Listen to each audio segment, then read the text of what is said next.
Thank you, Mr. Chairman. Although I'm not surprised that the gentleman from California makes the argument that people who are grandfathered won't lose their insurance, in his words, all this is a little nuanced. But what you'll have is you'll have millions of Americans who don't get to keep the health plan that they like, as was promised, will get a health plan that is far more expensive and they don't want, courtesy of the federal government. To say that's nuanced is ridiculous. And to say that we're not going to have companies make the choice not to provide insurance is not based on any reality, and certainly isn't by anybody who actually owns and works and operates a business anywhere in America. I am just shocked that the conclusion is, oh, they're just going to do it. I just talked to a restaurateur today, a woman who's been in the business for 15 years, who hits the 30-employee threshold, not with full-time employees, but because she has so many part-time employees in a restaurant, who said, if this were into place, my business is gone. I have no choice but to stop health care for the 5 people that I provided for today. And you will see that again and again and again and again. I mean, she was literally in tears talking about what this bill does to her and the people she cares about that she considers her family. So what you, sir, would call nuanced, I call a disaster. And it's happening today. And I want to talk about the MLR. It gets my blood pressure up because I know these people, and they're absolutely in a state of panic about how they're going to do this. And their only other real option is to drop health care coverage, say good luck, go buy it at the Federal Exchange. I hope it works out for you. Man, just an incredible outcome that we would be so callous toward these. In this case, she's a single woman, business entrepreneur trying to make it happen. Apparently those people don't count anymore.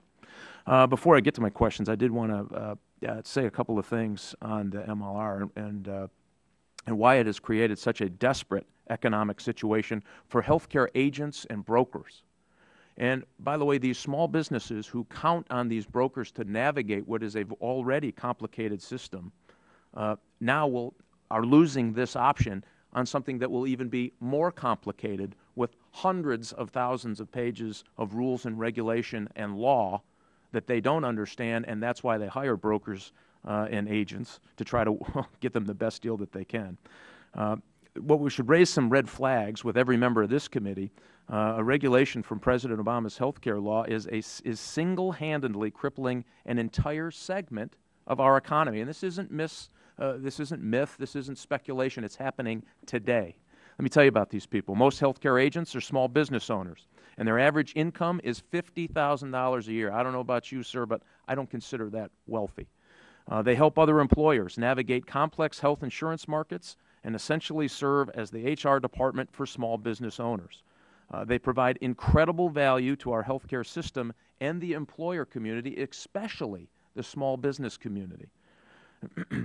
These agents and brokers are very real people. They're real business owners. They're small. They tend to be independently owned. They're in our communities, and they're losing jobs today, because of this rule. And HHS knows it. I know it. And thousands of agents and brokers who had to close their doors certainly know it. Yet HHS has refused to address this issue. They've ignored the job loss, turned a blind eye to real families who are suffering under the weight of this regulation. This is unacceptable, and this committee should take action to protect these jobs and protect an industry that provides a service. The fix is simple, and HHS could do it today, and I'm baffled. They've ignored this problem for so long. I have a bipartisan bill which would force change in the MRL rule that would protect these agents and brokers from this job-killing regulation. It has 90 co-sponsors, including 15 Democrats and 23 members of this committee. I hope we can take action on this legislation soon. It is an immediate jobs crisis in our communities for thousands of hardworking small business owners who are already being crushed by the weight of this new health care law. I want to thank you, Mr. Chairman, for having this hearing. I just want to ask you, sir, there was a letter, and you mentioned the NAIC and their effort here. One of the provisions, and I have a letter here that was directed to Secretary Sebelius, and I just want to quote from this letter. The role of insurance producers, agents, and brokers will be especially important as we move forward. We encourage HHS to recognize the essential role served by the producers and accommodate producer compensation arrangements in any MLR regulation promulgated.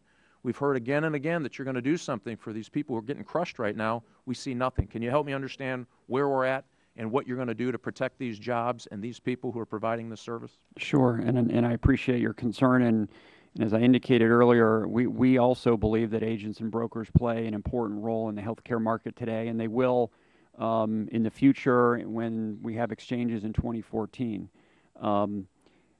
The NAIC originally did not make any recommendations to pull the commissions out of the MLR calculation, and we adopted their recommendations, but also adopted recommendations to permit the state modification applications for the MLR to flag this issue of diminished access to agents and brokers.